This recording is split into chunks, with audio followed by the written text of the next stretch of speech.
Assalamualaikum warahmatullahi wabarakatuh. Salam sejahtera bagi kita semua. Perkenalkan, saya Frilia Variaswina, NIM 202010350311 jurusan Peternakan 3C Universitas Muhammadiyah Malang. Pada kesempatan kali ini, saya akan menyampaikan materi terkait tentang sistem reproduksi pada ternak sapi jantan. Nah, apa sih definisi dari sistem reproduksi?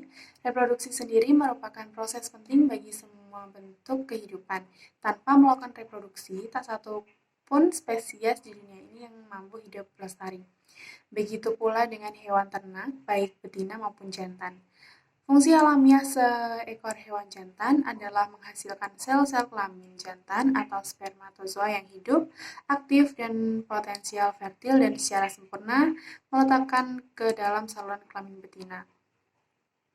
Inseminasi buatan hanya memodifikasi cara dan tempat meletakkan spermatozoa. Semua proses-proses fisiologis dalam tubuh hewan jantan, baik secara langsung maupun tidak langsung, menunjang produksi dan kelangsungan hidup spermatozoa. Akan tetapi, bukan kegiatan kedua proses ini terletak pada organ reproduksi hewan jantan itu sendiri. Organ-organ reproduksi pada hewan ternak sapi jantan. Adapun organ-organ reproduksi pada ternak sapi jantan pada umumnya terbagi menjadi 3 komponen, yaitu organ kelamin primer, yaitu gonad jantan dinamakan testis atau testiculorum, disebut juga orchid atau didymos.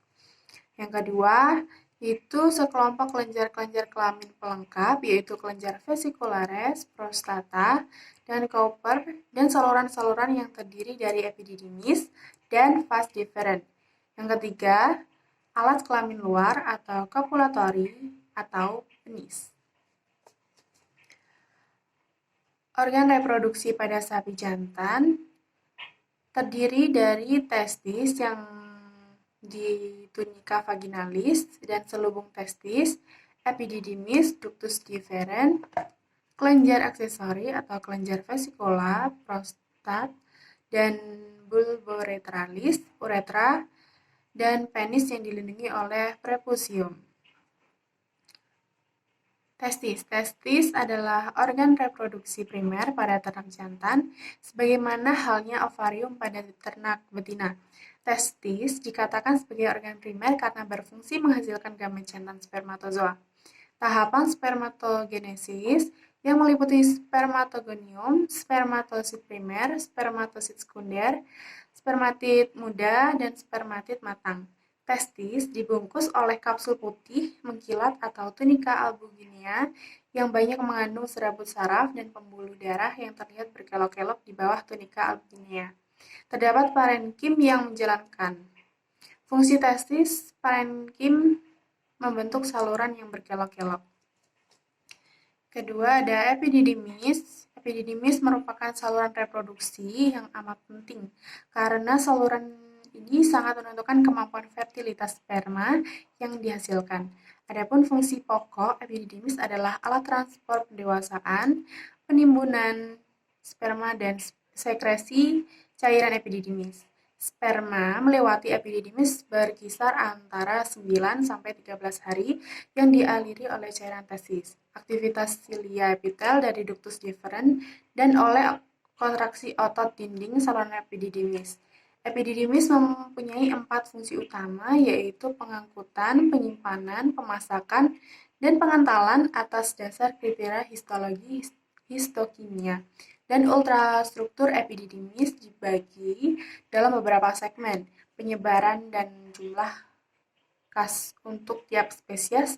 Secara umum, di bagian proksimal dari epididymis, kepala dan badan berperan dalam proses pemasakan spermatozoa.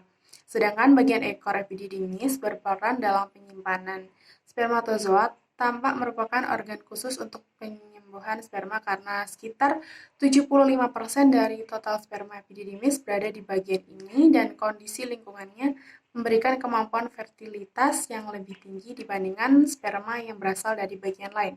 Sperma yang berasal dari bagian cauda epididymis memberikan presentasi kebuntingan sebesar 63% dan lebih tinggi dibandingkan sperma yang berasal dari bagian selaput epididymis yang hanya 33,33%. Yang ketiga yaitu vas deferens. Vas deferens memiliki fungsi untuk mengangkut sperma dan epididymis menuju kantong sperma. Saluran ejakulasi merupakan saluran pendek yang menghubungkan kantung semen dengan uretra. Ductus deferens berfungsi sebagai saluran tempat jalannya sperma dari epididymis menuju vesicula seminalis dan sebagai tempat penyimpanan spermatozoa sebelumnya. Yang keempat yaitu penis. Organ kopulasi pada hewan jantan ini adalah penis. Dapat dibagi menjadi 3 bagian, yaitu gland atau alat gerak bebas, bagian utama atau badan, dan crura atau akar yang melekat pada ischial arch pada pelvis yang tertutup oleh ototis cavernosus. Struktur internal penis merupakan jaringan cavernosus atau jaringan erektil yang terdiri dari sinus-sinus darah yang dipisahkan oleh lembaran jaringan pengikat yang disebut septa yang berasal dari tunika albuginea. Kapsula berserabut disebut penis. Itu tadi materi yang dapat saya sampaikan.